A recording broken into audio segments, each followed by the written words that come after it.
Jeff Barney, Felipe Soto from Main Street Gym, Grand Junction, Colorado. We've been working the Puppet Master to move setup off the Rubik's Cube. The way this has all progressed, we had our first video, we showed just the basic setup, and we showed the Puppet Master, a couple different locks off of it.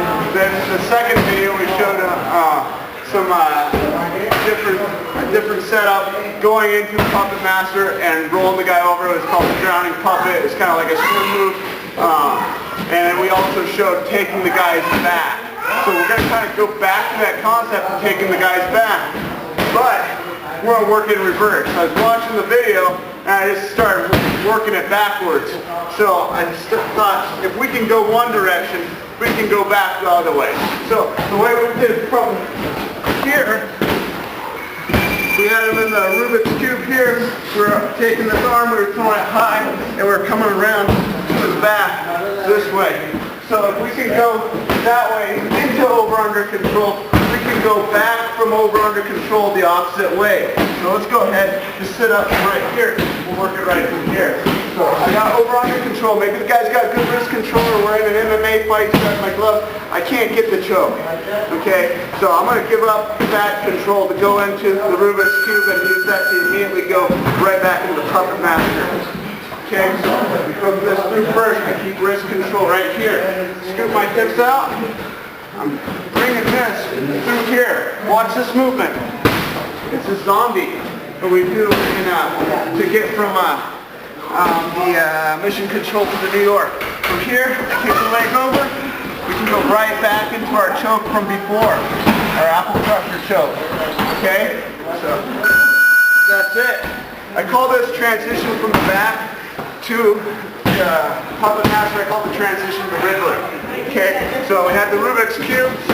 Jason from NokiGrappling.com suggested that we call the switch from the Rubik's Cube into the back control the solution. So I think that's a good enough name for that. We'll call that the solution. This is the Riddler transitioning back. So he's on all fours, turtled up. On this side, I had to work it on the other side too, but I haven't had a chance to yet. Okay, so I got a one-on-one here.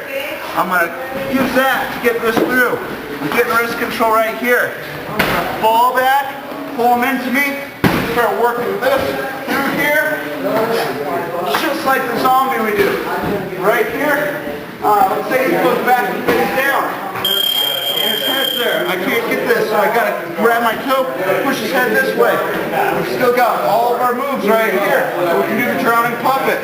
Okay, remember the move from before? Last video, I squeeze this through, grab my own shin, and start sliding my hand up his toes, or up my shin, into the Wolverine team there. Okay, so we've got all those. Okay, so what we found, we were doing this the other night, and Felipe was actually doing it on me, and we were drilling it back and forth from here. Felipe threw in the foot around here, had the one-on-one, and threw the foot in to get to here. You reach over the neck, grab wrist control here. That's important to reach around the neck. Okay. When he fell back, he didn't even worry about this arm. Fell back, kicked his leg over already. Or you can hook this up right here. You choke right there. Okay. Or we can lock our hands and choke them. Okay. We call it the Unforgiven. It's a brutal choke. Probably even more brutal than the apple crusher or the Wolverine team. Another way to set that up, I got the guy in my guard. So we're going, Rubik's Cube, going to take his back off of it. Solution, going here. I'm pulling him into me. Okay, once I get him here, his arm is clear. I'm going to go back, and I'm going to grab him here. Okay, so grab wrist control. Throw this over. It's right there again.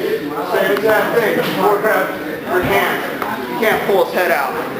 Okay, it's really similar to a Peruvian necktie, but I have a hard time with Peruvian neckties. I'm not having much of a hard time with this one. So I think just a little bit different variation, and it works really well. So hopefully you guys like it. Hopefully we'll come up with some new stuff in part 5, but that's part 4 for now. Thanks, guys.